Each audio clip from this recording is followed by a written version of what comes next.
Oh. Pero sir, totoo lang, ano yung nafe-feel mo ngayon na nandito ka talaga sa Duterte Street? Oo. Kasi iba yung feeling ko.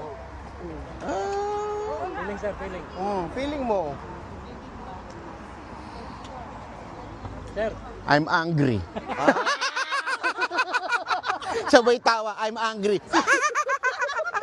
Parang si ano lang yan, pala si... Hindi, nakakaano lang. Basta ako nalulungkot ako for the family ni PRRD. Yun lang naman sa akin.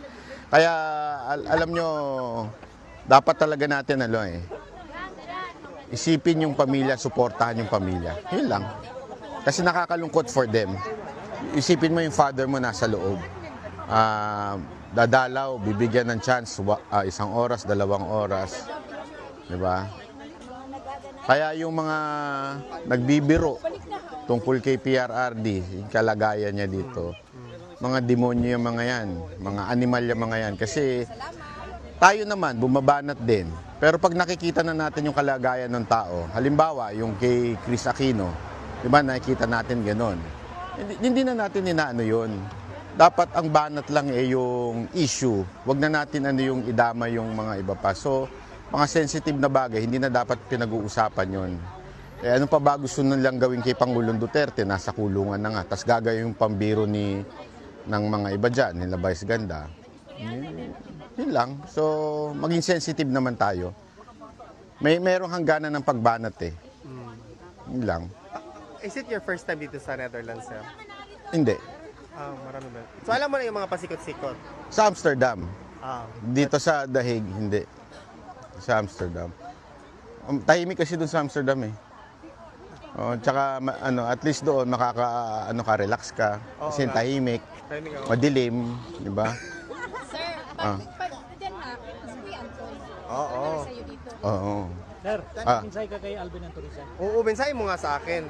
At sa lahat na... Alam mo, ito lang masasabi ko sa'yo as a vlogger, ang pagbablog, iniiwan yan. Sa camera lang. Pagtapos, huwag ka na mag-feeling. Huwag ka nang lumaki ulo mo. Kasi alam mo yan ang kinasisira ng mga vlogger eh. Yung porket maraming bumabate, maraming nagpapapicture, maraming lumalaki ulo. Diba? Tandaan nyo, ang greatest enemy ng kahit sinong tao ay pag lumaki na yung ulo, na feeling nila, marami nang nakikinig, marami nang nanonood. Ano yan, wag kayo lumaki ulo mga vlogger. Yun ang mensahe ko sa lahat, not only sa'yo. Ikaw, inahangaan ka ng mga tao dito dahil napakasipag mo, napakabango mo, naka-contact lens ka pa. Kung hindi ako nakakontact list, baka maniwala yung mga tao. So dapat humble lang. Kasi nga, di ba, the first will be the last and the last will be the first. So laging ganun lang. Kasi isa lang naman ang purpose natin eh. It's really for our country. That's it. Kaya tayo nagbablog, it's because for our country. Kung tama, palakpakan, pag mali, banatan. Huwag na yung pati yung sarili, binubuhat pa, sino yung nauna, sino yung magaling, sino yung may access. Diba? Parang ano ba? Para tayong tanga.